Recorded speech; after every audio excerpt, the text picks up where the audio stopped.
लोगों ने question discuss किया कि एक आफ्ताब ने अपनी बेटी से कहा कि 7 साल पहले मेरी एज तेरी एज के 7 टाइम थी और 3 साल आगे चले जाओगे तो मेरी एज तेरी एज के 3 टाइम्स हो जाएगी। The point to be remember in the question is that कि जब भी किसी क्वेश्चन में बिफोर या अगो लिखा हुआ हो तो आपको उतने साल पीछे जाना है, तो आपको अपनी एज में से उतनी एज माइनस कर देनी है। जैसे एग्जांपल के तौर पे मैंने मान लिया आप लोग अभी 15 साल के हो, सपोज करो यू आर ऑफ 15 ईयर, मैं कहूं 5 साल पीछे जाओ 5 ईयर अगो, तो तुम कितने साल के रह गए? तो आप कहोगे आज से 5 साल पहले हम थे 10 साल के। तो कैसे निकाला मैंने? 15 में से 5 को क्या कर दिया? माइनस। सिमिलरली देयर, तो जिस भी क्वेश्चन में बिफोर या अगो लिखा हो आपको माइनस करना है, आपको माइनस करना है। ऐसे बेटा दूसरा पॉइंट टू भी रिमेंबर, लिख लो, नोट कर लो। लेटर हो, हेंस हो, फ्रॉम नाउ हो, तो हमें प्लस करना है।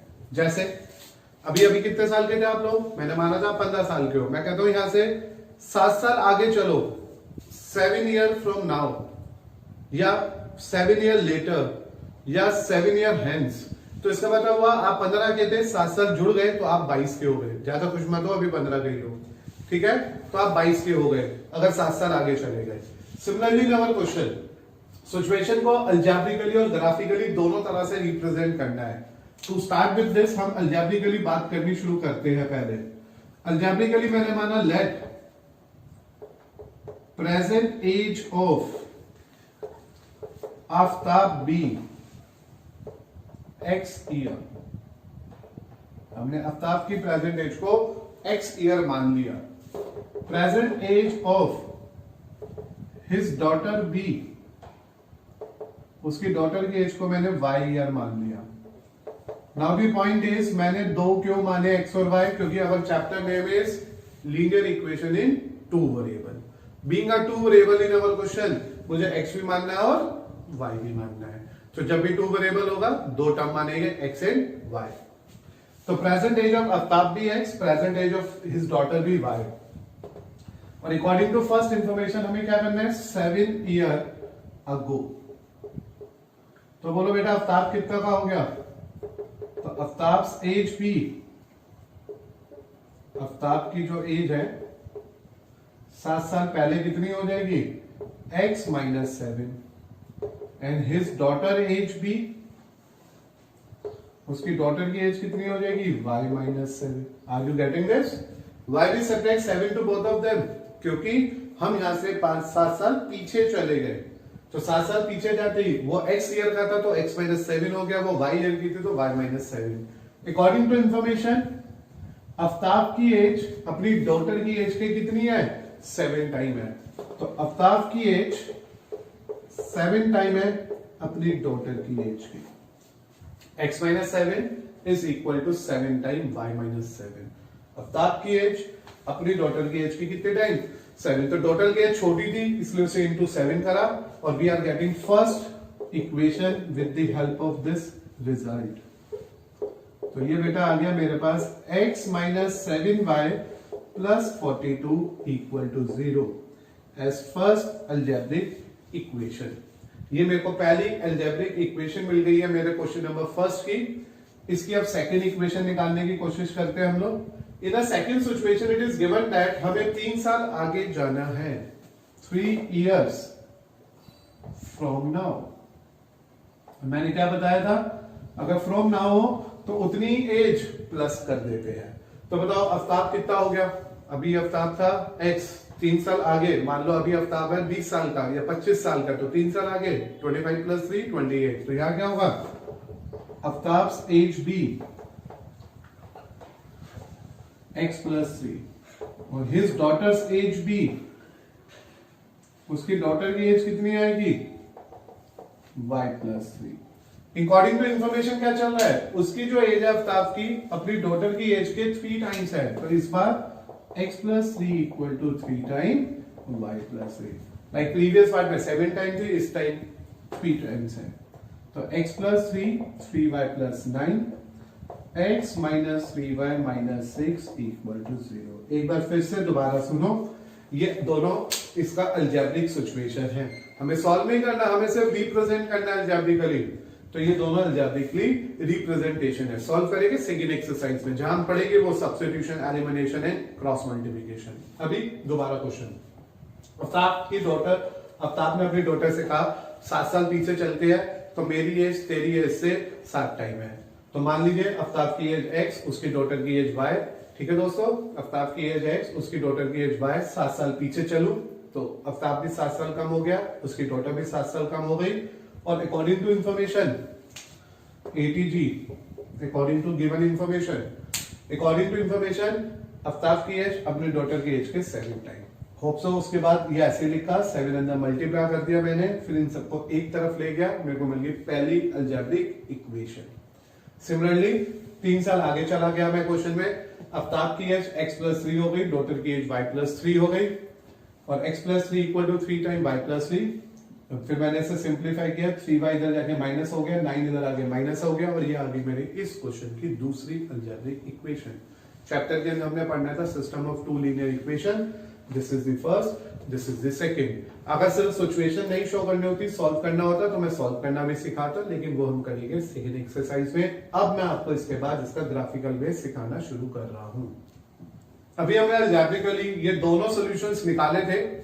This is the first equation algebraically जो आई थी, और this is the second equation जो अलजेब्रिकली आई थी। जब भी मुझे अपनी सिचुएशंस को ग्राफिकली शो करना है या ज्योमेट्रिकली शो करना है, तो मींस हमारे को उसके लिए ग्राफ ड्रॉ करना है। एट प्रेजेंट ग्राफ बनाने के लिए मुझे सबसे पहले अपने सोल्यूशन से कम 3 सॉल्यूशंस या 2 सॉल्यूशन जरूर चाहिए। बेटा कम से कम 3 निकालेगा, क्योंकि अगर मिस्टेक की चांस होगी तो उसमें खुद ही पता चल जाएगा। तो कैसे निकालूंगा मैं, देख लीजिए। मैंने सब्स्टिट्यूशन किया और इसे उधर भेज दिया, y को भी और 42 को भी। अब मेरे पास चॉइस है x और y की वैल्यू डाल के आंसर निकालना।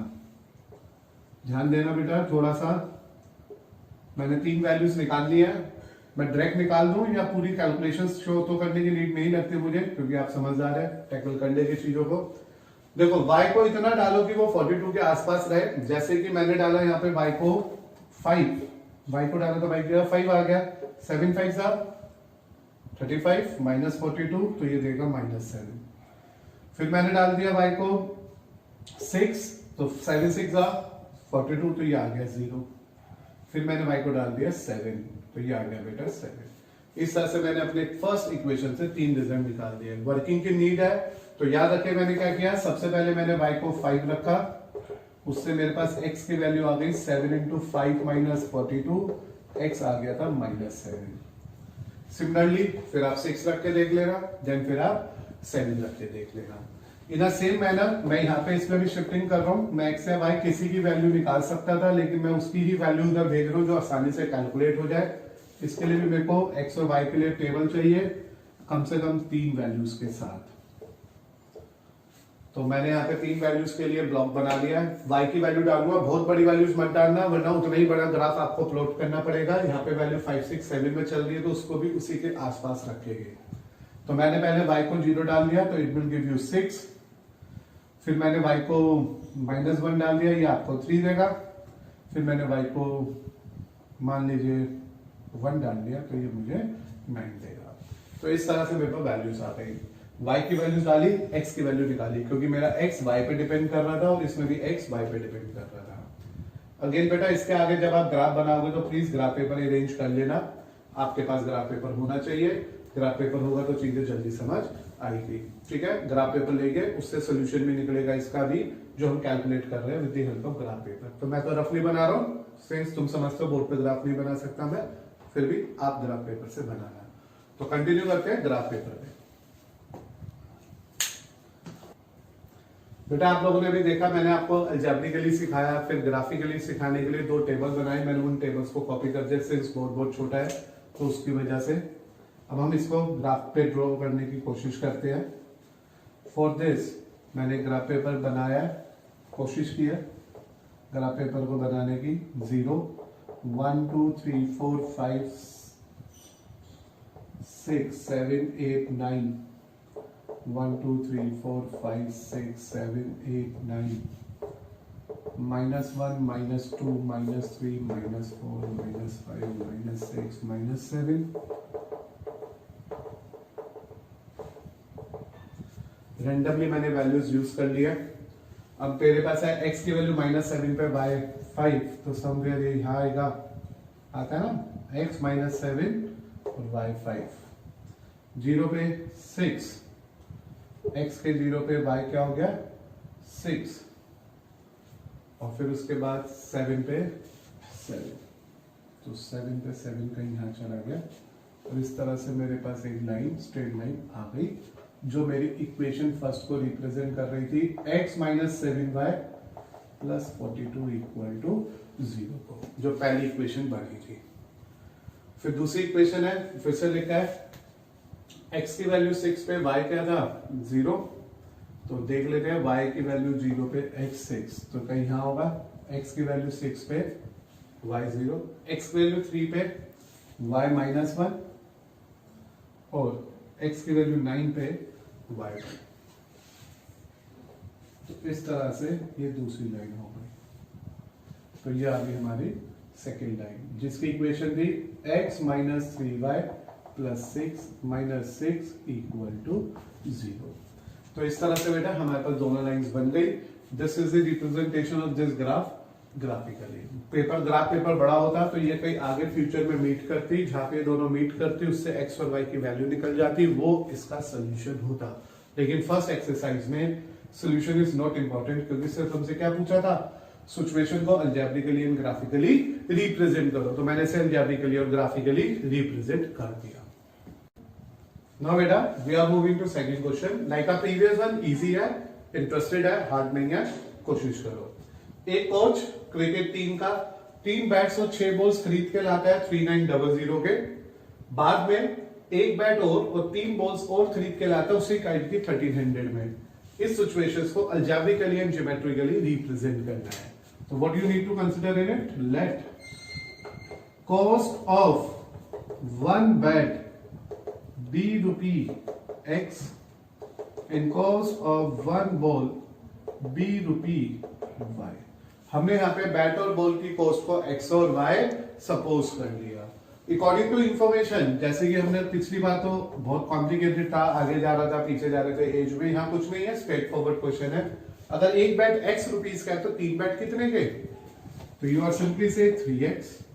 अगर एक बॉल y रुपीस के तो 6 बॉल कितने की, you can simply say 6y which cost you 3900। it is 3900। जब भी कभी ऐसा लगे कि पूरी की पूरी लीनियर इक्वेशन किसी कांस्टेंट से कैंसिल आउट हो सकते हैं तो कैंसिल आउट करो और सिंप्लीफाई करो, तो ये बन गई मेरे पास पहली सिचुएशन। ठीक है, आप चाहो तो इसे लिख सकते हो 2x 3x plus 2y minus 1300 equal to 0। एक ही बात है, कोई फर्क नहीं है।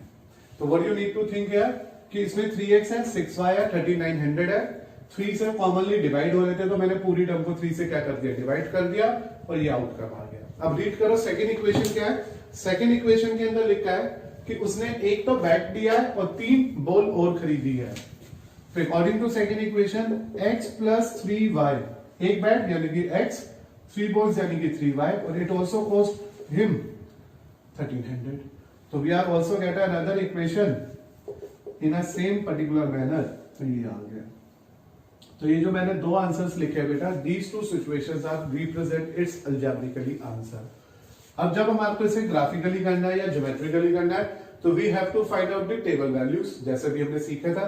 सिंस मेरे पास पहली इक्वेशन है x plus 2y minus 1300 equal to 0, तो it is x equal to 1300 minus 2y। याद रखो इसमें बहुत बड़ी वैल्यू है तो x और y की वैल्यूज भी बड़ी बड़ी डालना, ऐसा ना 1 2 1 2 डालते रह जाओ और फिर कई बड़े बड़े आंसर्स आ जाए। तो इतना आप देख लेना, 10 का मल्टीपल है, 100 का मल्टीपल है, 1000 का मल्टीपल है, उसी के हिसाब से प्लान कर लेना इसकी वैल्यूज को निकालने के लिए। तो मैंने सबसे पहले इसकी वैल्यू डाल दी, सपोज करो 0, तो ये 1300 ही आ गया। फिर मैंने डाल दी इसकी वैल्यू, सपोज करो थोड़ी सी बड़ी डाल देता हूं 400, तो 400 से यहाँ पे 500 आ गया। Are you getting it? 400 डाली तो 800 बना ना, तो 13 में से 800 गया तो 500 आ गया। और फिर मैंने इसकी वैल्यू डाल दी चलो 200 ही, तो 200 में से 400 आ गया, तो ये मेरे ख्याल से 900 हो गया। तो इसकी पहले की टेबल वैल्यू तो ये निकल गई। अब दूसरे की टेबल वैल्यू देखते हैं। x plus 3y minus 1300 zero है, तो इसे भी लिख दिया x equal to 1300 minus 3y। अब इसमें सब्स्टिट्यूशन करेंगे, किसकी वैल्यू हम खुद डाल सकते हैं इसमें भी, क्योंकि जैसे मैंने अरेंज किया उस केस में तो हम y की वैल्यू खुद डालेंगे। तो y की पहली वैल्यू मैंने इसमें भी डाल दी, मैंने आपके लिए सपोज करो 0, तो 1300 ही आ गया। फिर मैंने डाल दी वैल्यू उसी की तरह से, चलिए मैं कहता हूं मैंने डाल दी वैल्यू 200, तो 200 डालने पे बेटा ये हो गया 6, और 6 पे से गया तो ये आ गया 700। I think all is clear. फिर मैंने इसमें डाल दिया 300, 300 पे 9 है और ये आ गया 400। तो एज अ रिजल्ट मैंने आपके अपने क्वेश्चन को, जिसे मैं एक बार दोबारा से आपके साथ कंटिन्यू करता हूँ, फिर हम ग्राफ बनाएंगे इसका। कोच ने, क्रिकेट टीम के कोच ने 3 बैट और 6 बॉल 3900 की खरीदी, उससे एक पैरी इक्वेशन आ गई। होप सो बहुत आराम से समझ आ गया ना। 3 से डिवाइड किया, शिफ्टिंग करी, ax by c की फॉर्म में लिख लिया। दूसरी इक्वेशन स्ट्रेट फॉरवर्ड थी, 1 बैट 3 बॉल, तो x प्लस 3 बाय 1300। दूसरी इक्वेशन आ गई, सिंप्लीफाई किया, दूसरी कंडीशन आ गई। जैसे ये फर्स्ट और सेकंड कंडीशन आई, ये दोनों कौन सी सिचुएशन हो गई, इसकी अलजेब्रिकल सिचुएशंस हो गई। सिस्टम ऑफ लीनियर इक्वेशंस की 2 इक्वेशंस, पहली से पहला टेबल वैल्यू निकाली, दूसरे से दूसरी टेबल वैल्यू निकाली। Now what we need to do with the help of these 2 table values, हमें ग्राफ बनाना है। पॉज करो और ग्राफ बनाने की कोशिश पहले आप करो, देन कॉपी करना उसके बाद। जैसे आप लोगों ने देखा कि मैंने अभी पीछे दोनों के टेबल वैल्यू निकाली थी इसी क्वेश्चन के अंदर, जब आपने पॉज लिया था तो ये 2 टेबल वैल्यूज आ गई थी। अब हम इसका ग्राफ ड्रॉ करते हैं।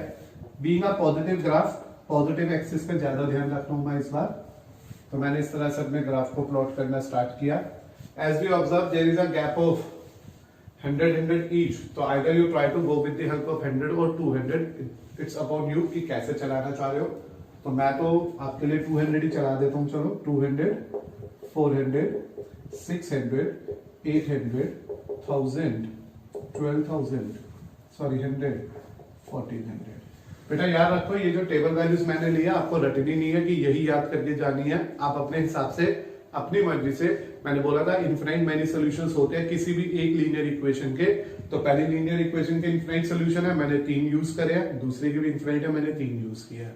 पर कोशिश इतना करना कि जो भी वैल्यूज डालो वो ऐसी निकलेगी जिसे आप ग्राफ में आराम से रिप्रेजेंट कर सको, यूज कर सको, चॉइस पे अपने रख सको। ठीक है, रैंडम वैल्यूज यूज करनी है वैसे तो आपको।